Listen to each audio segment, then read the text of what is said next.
हत्या हो चुकी है।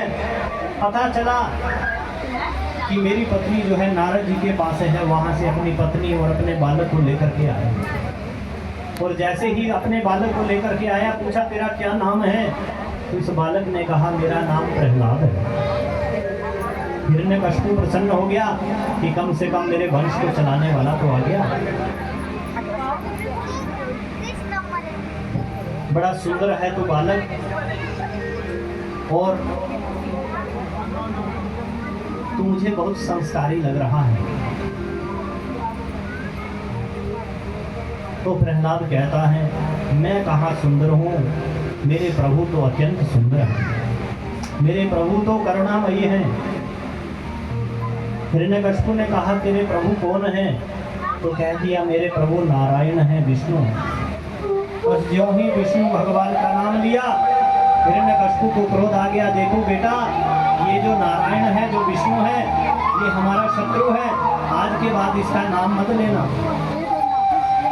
मना किया। लेकिन प्रहलाद ने कहा कि हे पिताश्री, आप नहीं जानते मेरे जो नारायण है ना, बड़े कृपालु और दयालु हैं। वो भक्तों का हित करते हैं।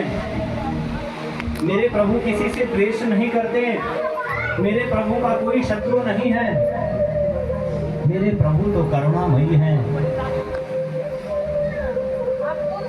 बड़ा सुंदर उपदेश दिया है पिताश्री को। लेकिन पिता ने कहा देखो, मेरी बात मान लो, आज के बाद मुझे जो है तेरे मुख से नारायण का शब्द नहीं आना चाहिए, नारायण का नाम नहीं आना चाहिए। लेकिन जिसे एक बार भक्ति का रंग चढ़ चुका हो और वो आनंद प्राप्त हो चुका हो, फिर भले ही जीवन में इस भक्ति के मार्ग पर कोई रोकने का भी प्रयास करे तो प्रत्यक्षता को प्रमाण की आवश्यकता नहीं है। जिसे एक बार आनंद की प्राप्ति हो जाती है, फिर भले ही रोकने का भी प्रयास करेंगे। मीरा को रोका गया तो अपने घर का परित्याग कर दिया, प्रहलाद को रोका गया, लेकिन प्रहलाद अपने भक्ति के मार्ग से पीछे नहीं हटे। क्यों? क्योंकि भक्ति की सीढ़ी इतनी परिपक्व हो चुकी थी। नारद जी जैसे गुरु मिल चुके थे और मार्गदृष्टा भी ऐसे थे, भगत भी ऐसा है कि उसकी भक्ति की सीढ़ी इतनी परिपक्व हो चुकी है, जिसने नवधा भक्ति को अपने जीवन पर धारण कर रखा है।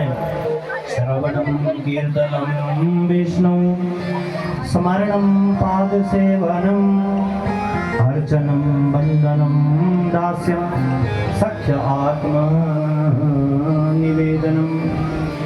9 प्रकार की भक्ति जिसके भीतर है, तो फिर भक्ति की सीढ़ी कैसे? भक्ति में कौन टूट जाता है? जिसकी भक्ति जो है परिपक्व नहीं होती। क्योंकि भगवान के भजन में जो नाचता है, उसे फिर 84 लाख योनियों में नाचना।